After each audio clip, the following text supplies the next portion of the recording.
Hola, ¿qué tal? Bueno, vamos a ver. Ya sabéis que si queréis ayudarnos, la forma más directa es que os suscribáis al canal si no estáis suscritos, o que le deis a la tecla de unirme si queréis haceros miembros del canal, que difundáis la información que os parezca interesante, que propongáis a otros que se suscriban, etcétera.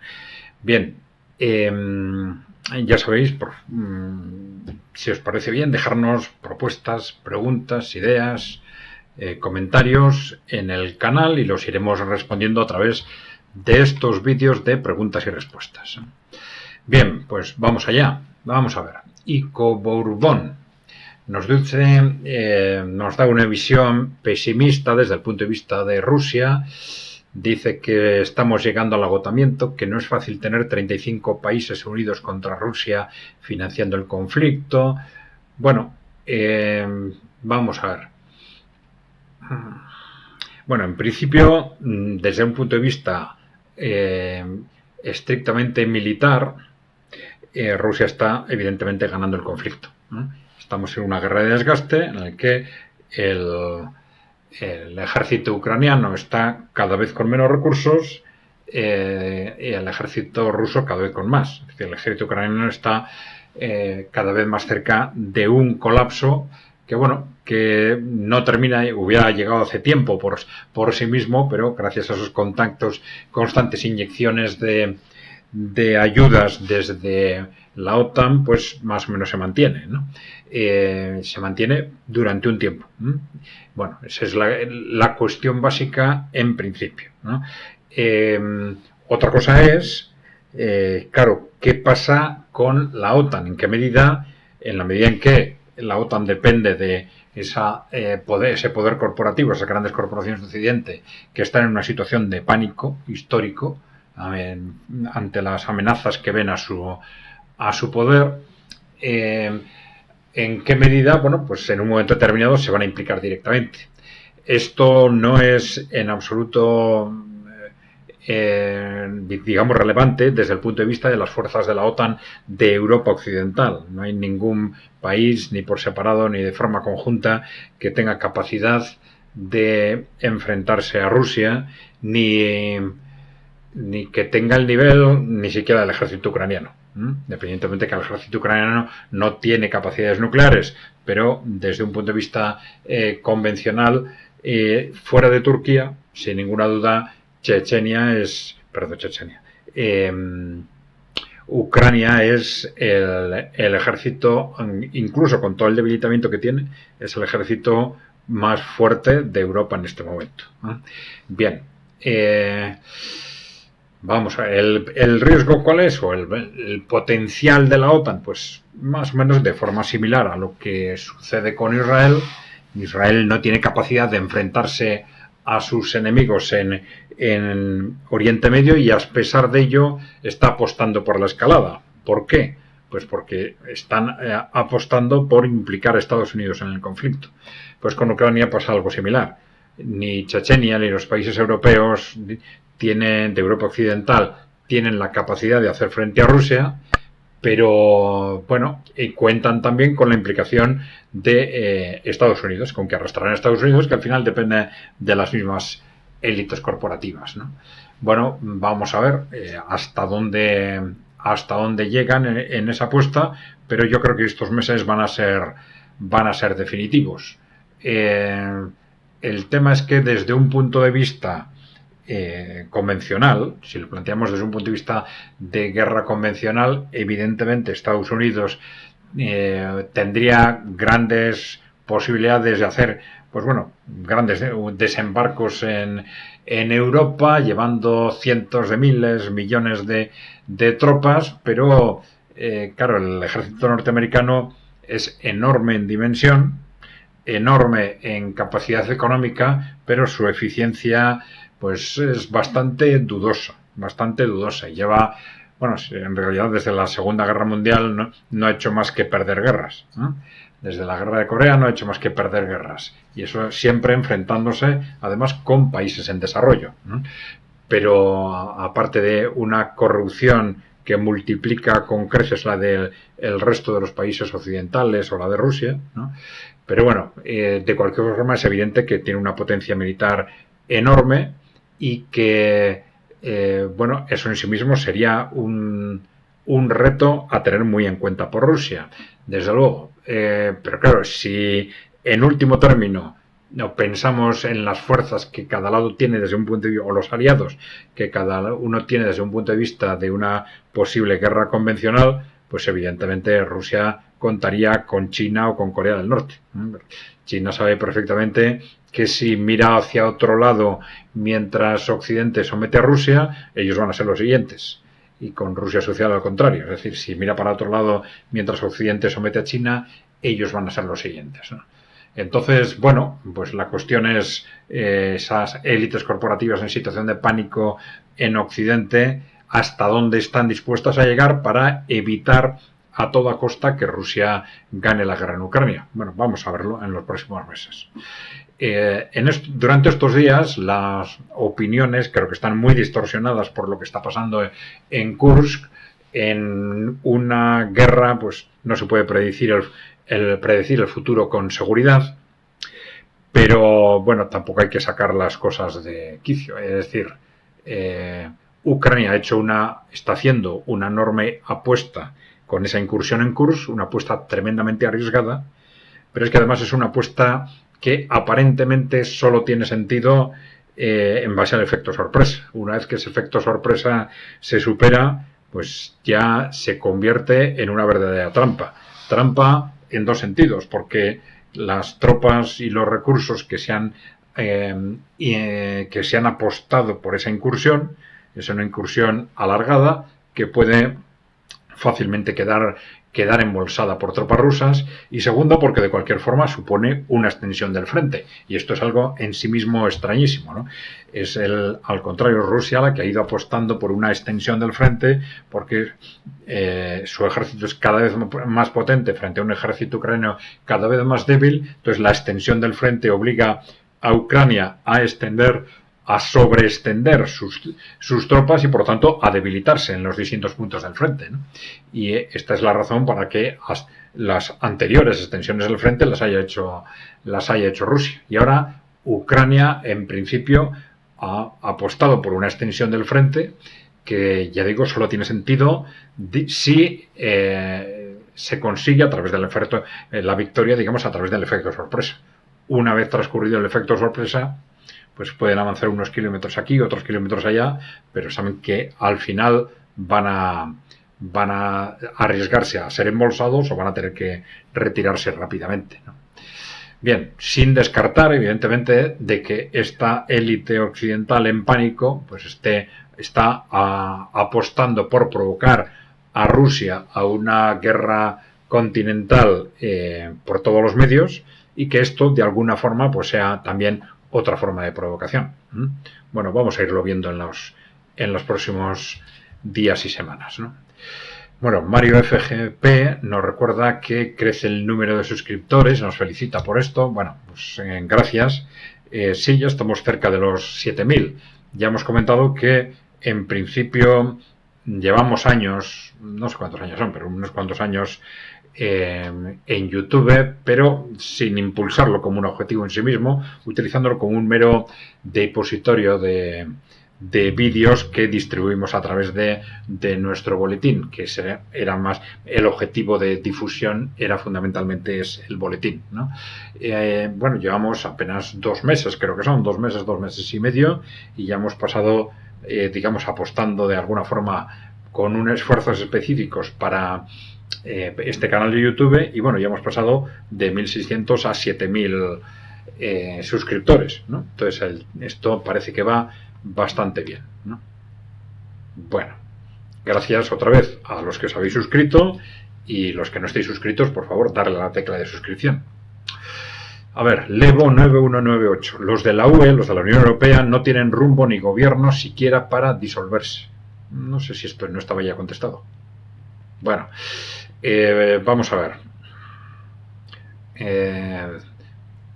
Efectivamente, vamos a ver, desde el punto de vista de los los líderes políticos, porque ya sabemos que no son los que mandan, los que mandan son Estados Unidos por un lado y las grandes corporaciones por el otro, ¿no?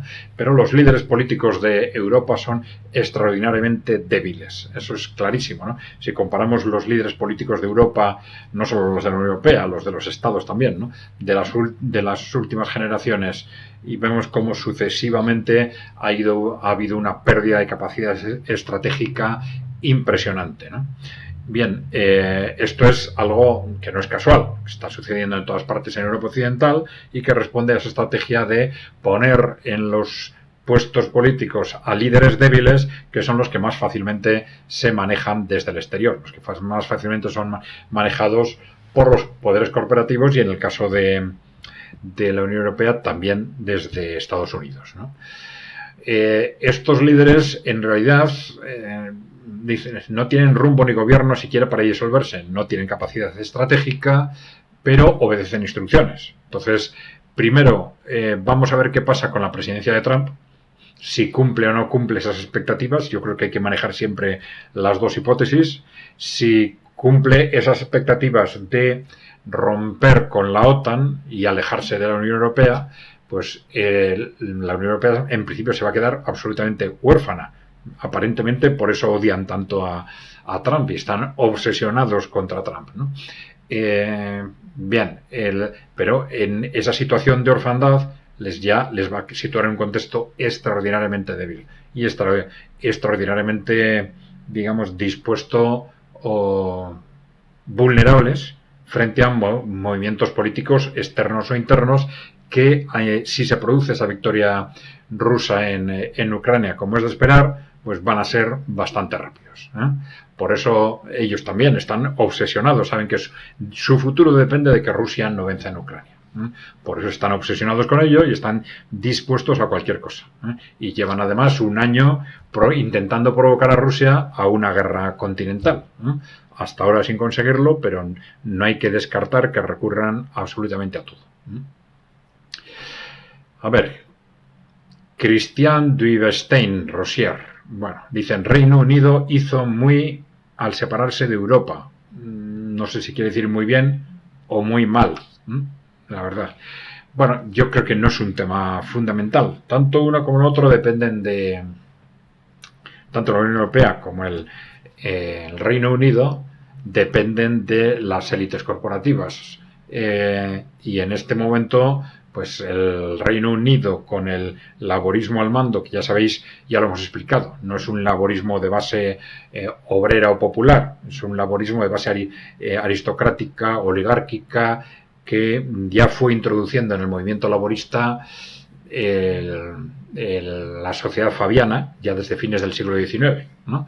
Bueno, pues incluso ahora ya, nada más llegar al laborismo, se está destacando por ser el país más, ya lo era, pero bueno, continúa destacándose, si queréis, por ser el país más belicista y más agresivamente otanista, el que está provocando a todos los países por dar más pasos en la escalada contra Rusia y contra los países emergentes, además de haber emprendido una guerra interna cara al recorte de derechos civiles, ¿no?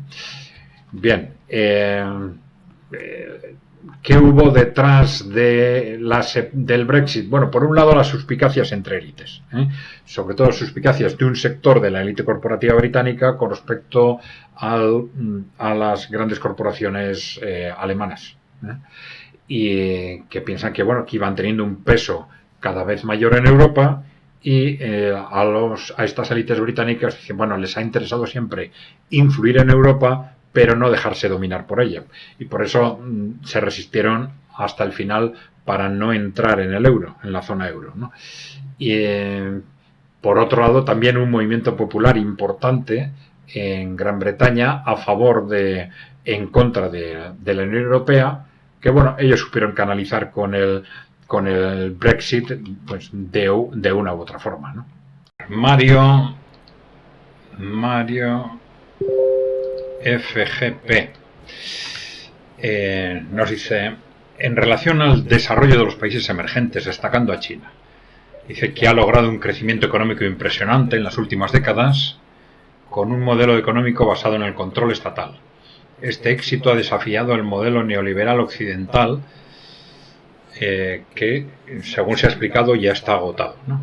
Sin embargo, haciendo esta reflexión con familiares y personas de mi entorno, argumentan que este desarrollo ha implicado condiciones laborales extremas, con largas jornadas, bajos salarios, etc., y así desacreditan los logros del modelo chino.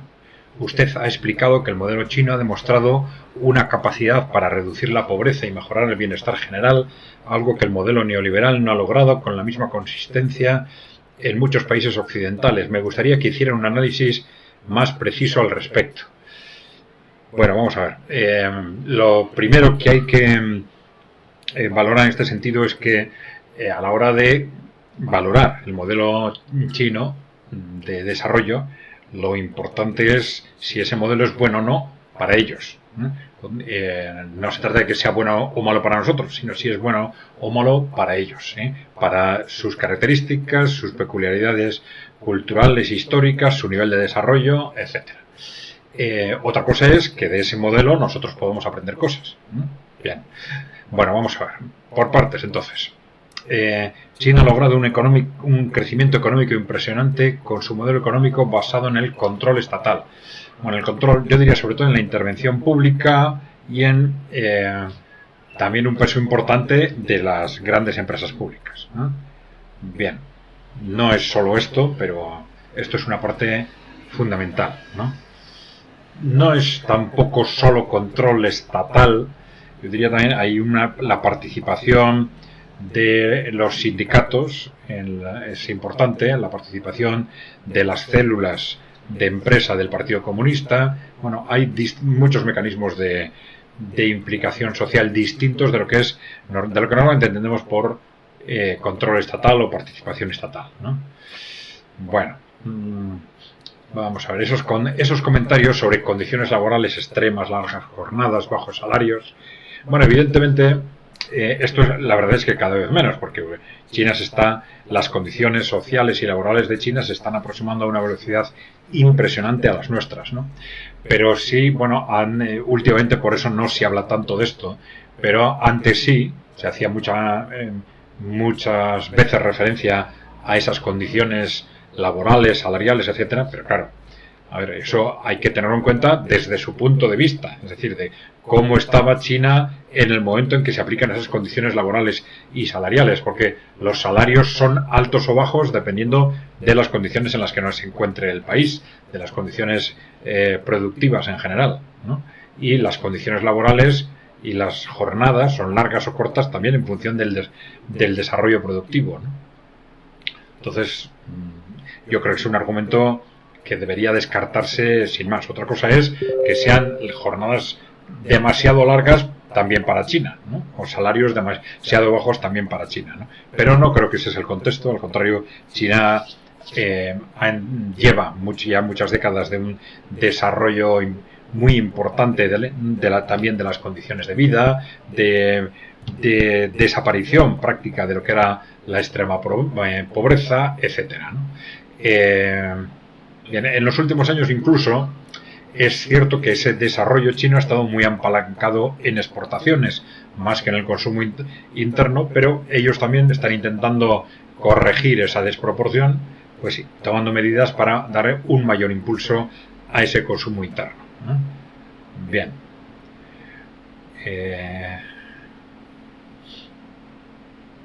Bueno, no sé si hay muchas cosas que se pueden comentar alrededor de este tema, ¿no?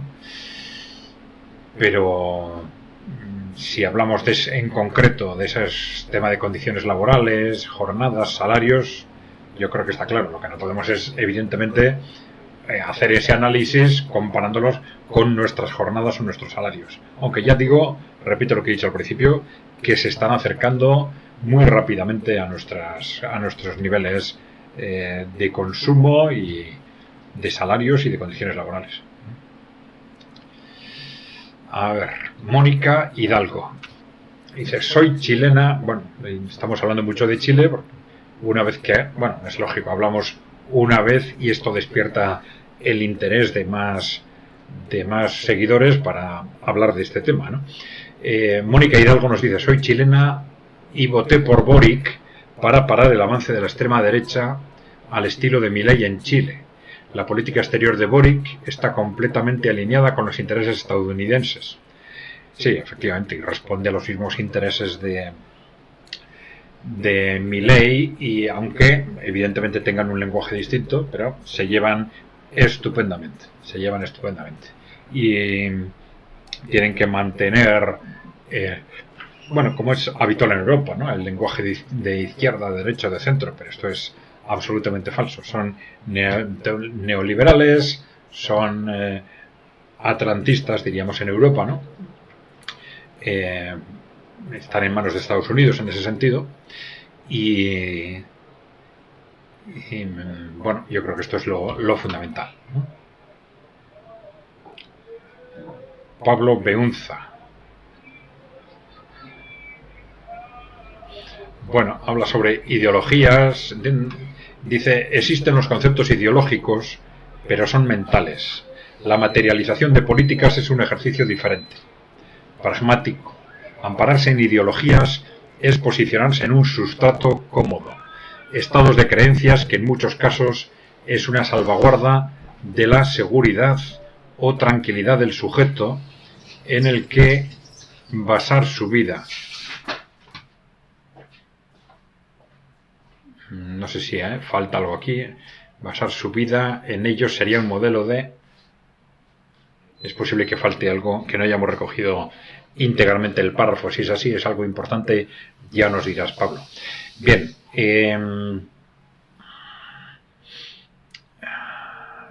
Conceptos ideológicos son mentales, sí, evidentemente, sí, son construcciones mentales, construcciones psicológicas que hacen referencia, digamos, a cómo vemos el mundo, ¿no?, a nuestra forma de ver el mundo, nuestra cosmovisión, como dicen algunos, ¿no? Bueno, en la medida en que hacen referencia a aspectos muy emotivos de las personas, pues pueden ser una atadura, ¿no? Esto es cierto, ¿no? Entonces, sobre todo los que nos estamos moviendo en el análisis, tenemos que tener una cierta disciplina para... es inevitable que todos somos una combinación de lo racional y lo emocional, pero tenemos que tener una cierta disciplina para que lo emocional no nos ate. Es decir, para que si la información, los datos que vamos consiguiendo en nuestro propio análisis nos obligan a cambiar, cambiemos, ¿no? El atarnos a las emociones no nos impida, digamos, reconocer lo que los datos nos dicen. Pero claro, ya hemos dicho que esto debe interpretarse de forma distinta para un analista o para el pueblo en general, los ciudadanos en general, ¿no? No se puede pedir a todo el mundo que esté constantemente haciendo un análisis permanente, ¿no? No hay capacidad, tiempo, hay muchas razones que lo impiden, ¿no? Entonces, claro, las ideologías de alguna forma cubren esa faceta, pues dando referencias a los ciudadanos que quizás tienen que ser más emocionales para ellos que lo que son para los analistas, ¿no? Pero es posible que en este sentido sean, desde un punto de vista de amplias capas de población, es posible que en ese sentido puedan ser necesarias, ¿no? A ver, Jorge Bustamante.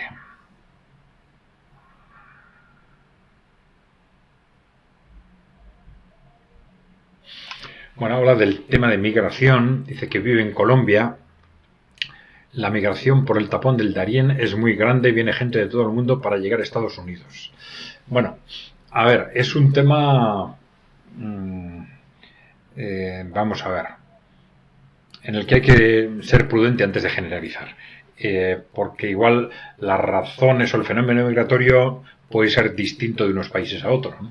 Nosotros hacemos constantemente referencia a la teorización que hizo el movimiento obrero en el siglo XIX sobre los fenómenos migratorios, pero ya ellos hablaban normalmente de fenómenos migratorios a territorios industriales, ¿no?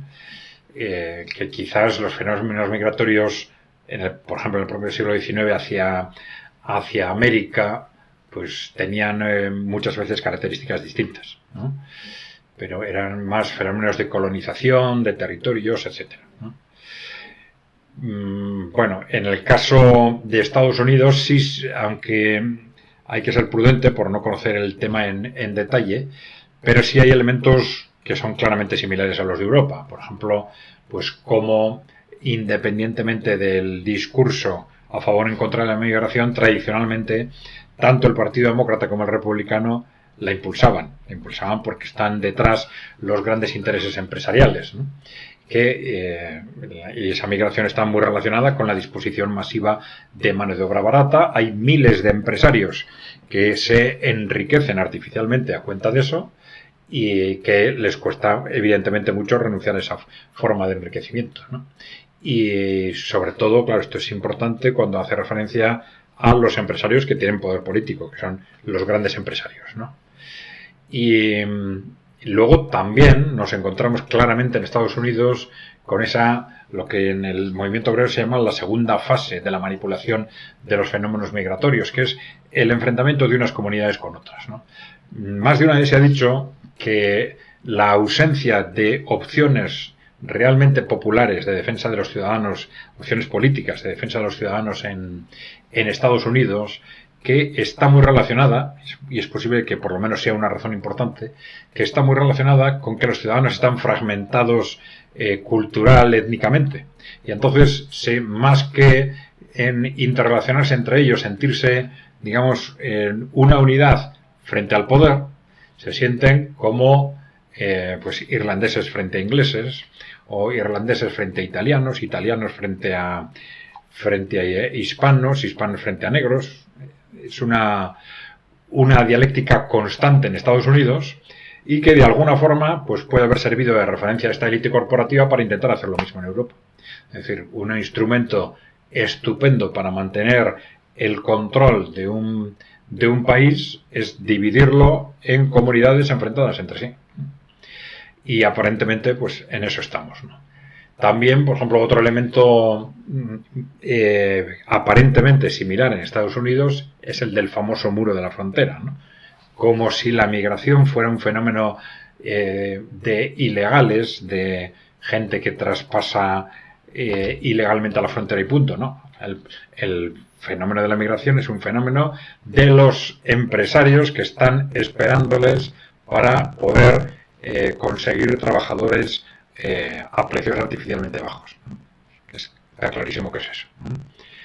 Bien, y por eso es muy importante el diagnóstico y el rechazar, enfrentarse a esas interpretaciones que intentan culpabilizar al migrante del fenómeno migratorio, cuando hay que mirar primero a los empresarios y sobre todo a los responsables políticos que no hacen lo que tienen que hacer para regular esos fenómenos, y detrás al poder corporativo que maneja a los políticos.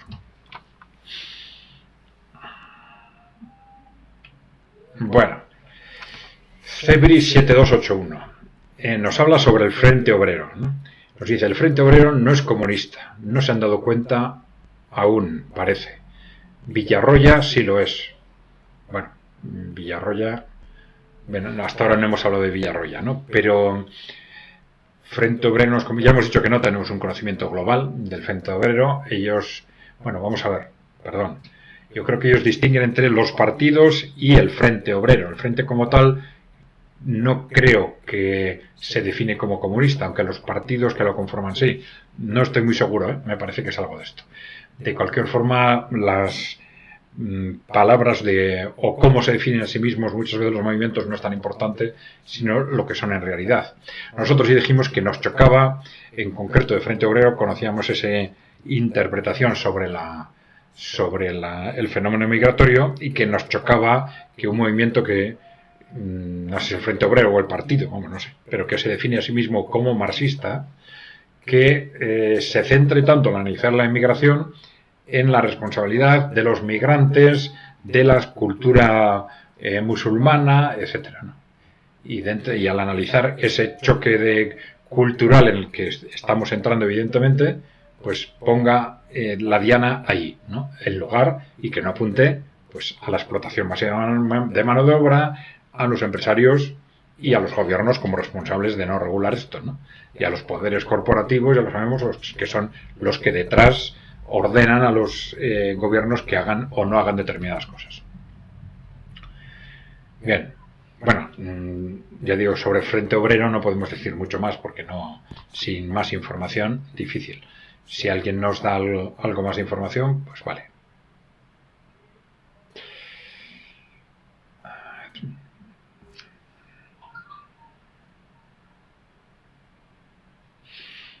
Delezo azota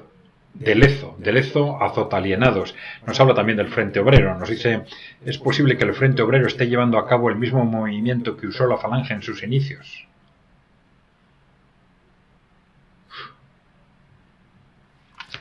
Pues no lo sé, la verdad, porque ya digo, nosotros no conocemos suficientemente otros ámbitos de actuación del Frente Obrero. Conocemos algunas cosas que han hecho sobre el fenómeno migratorio, un fenómeno que no existía en el comienzo de la Falange. Sí hay muchos grupos de los que se llama ultraderecha o extrema derecha, cada vez más pues de derecha y de otros ámbitos, que en Europa se están posicionando en esos mismos términos de guerra cultural, de guerra cultural o de guerra étnica, si queréis, ¿no?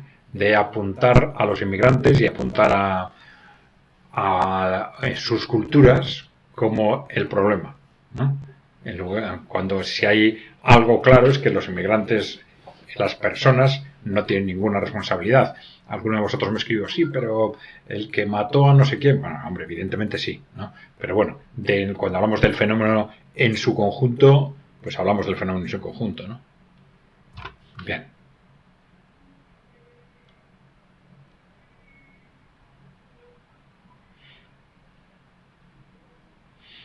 Vamos a ver.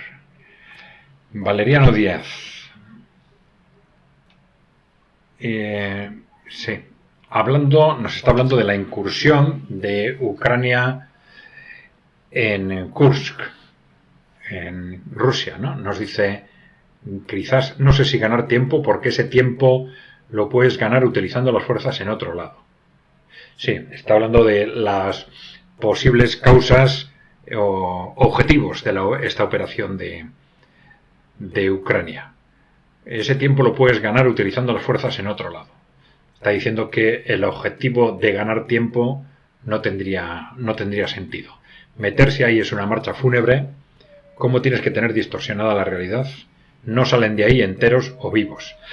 Efectivamente es un movimiento extraño, es una operación extraña. Se pueden ver otros aspectos de esto, pero claro, ya básicamente el objetivo de extensión del frente ha sido claramente un objetivo de Rusia.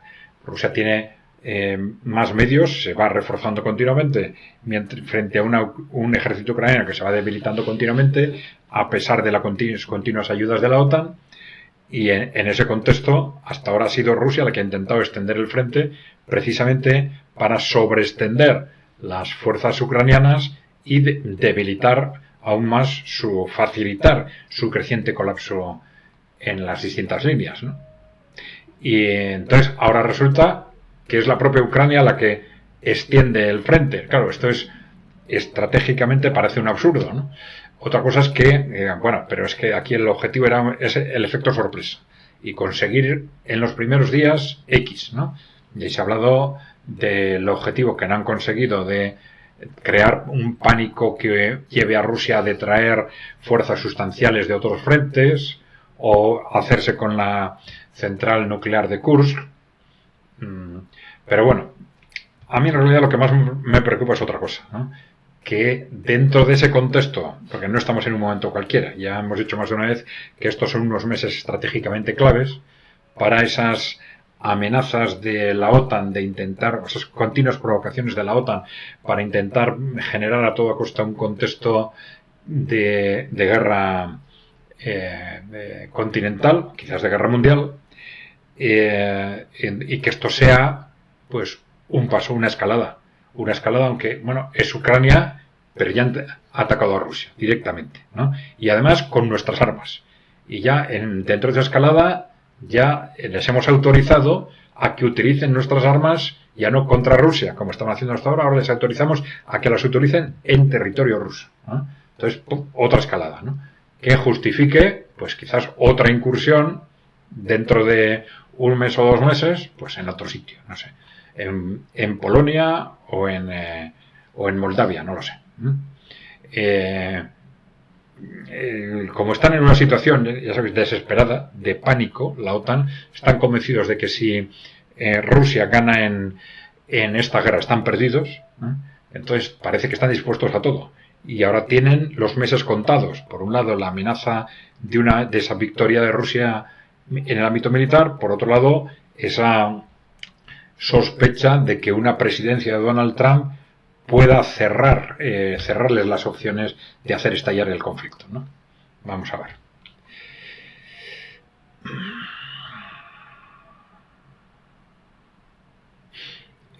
Francisco Marco dice: en el vídeo sobre la empresa pública, usted señala que la Unión Soviética no había colapsado económicamente al momento de su disolución.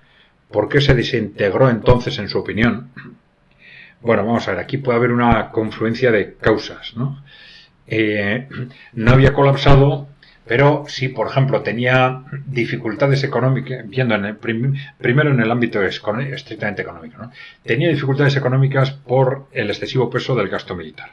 Era un gasto inducido desde Washington, con una estrategia premeditada de Washington, sabiendo que su economía, su población también, ¿no? Pero bueno, su economía era el doble que la de la Unión Soviética, con el mismo proporción de gasto, con el mismo nivel de gasto, le estaban generando una proporción doble de gasto sobre PIB a la Unión Soviética si querían replicarlo, ¿no? Y esa réplica se dio constantemente a lo largo de la Guerra Fría. Estados Unidos incrementa el gasto y entonces lo incrementa la Unión Soviética en un nivel similar, pero es algo que le suponía el doble de esfuerzo a la Unión Soviética, ¿no? Entonces, dentro, sobre todo, del periodo Reagan, esta fue una clara estrategia para hacer daño a la economía soviética, y efectivamente el peso del gasto militar era muy importante. Esto le dificultaba hacer frente a hacer el suficiente esfuerzo, por ejemplo, en productos de consumo, ¿no?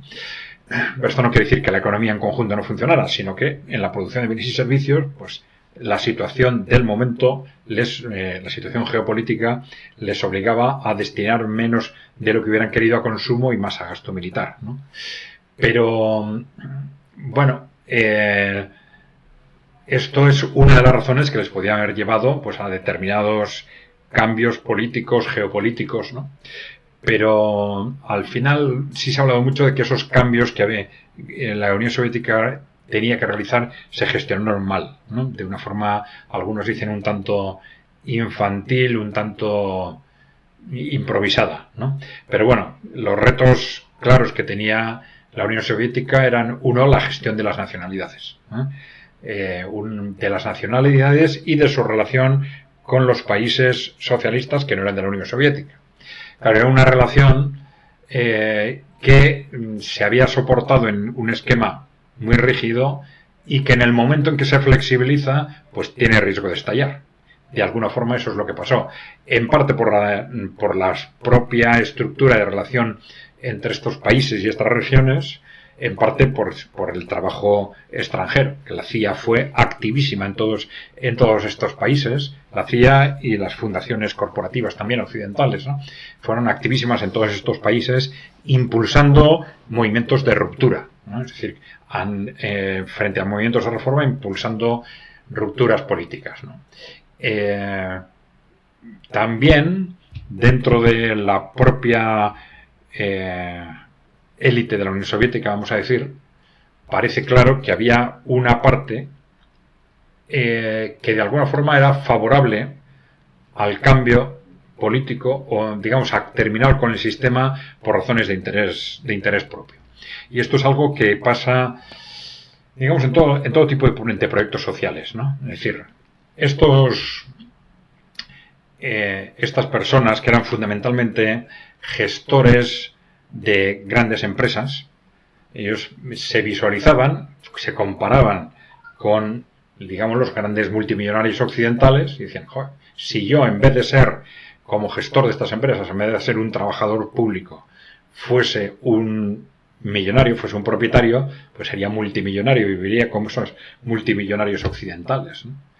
Entonces, esto estaba creando una mentalidad que llevó a estas personas a impulsar esa apuesta de cambio político, y de hecho, luego muchos de ellos se aprovecharon del cambio político para, a través de distintos instrumentos de fraude, hacerse con esas empresas, digamos, a precios de saldo, de forma fraudulenta también, y luego convertirse algunos de ellos en lo que luego fueron los oligarcas de los años 90, ¿no? A los que después los gobiernos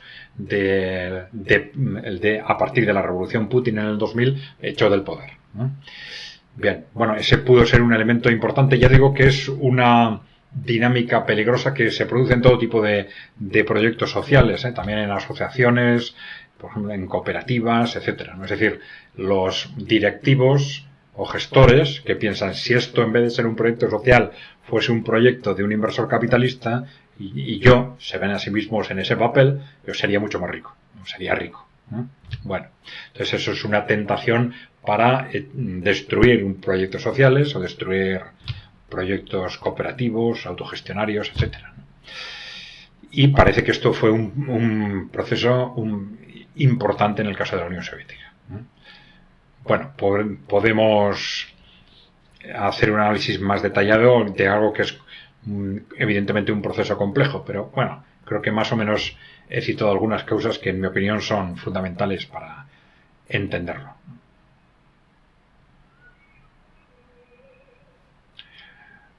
Bien, bueno, pues si os parece, por hoy lo vamos a dejar aquí. Ya sabéis, por favor, si no estáis suscritos, darle a suscribir y al botón de suscribirse. Si alguno quiere hacerse miembro, darle al botón unirme. Difundir, por favor, lo que os parezca interesante, proponer a otros que se suscriban, y ya sabéis, dejarnos preguntas, comentarios, ideas, propuestas, y las analizaremos. En la medida en que podamos, responderemos las preguntas en estos vídeos de preguntas y respuestas. ¿De acuerdo? Vale, pues gracias a todos y un saludo.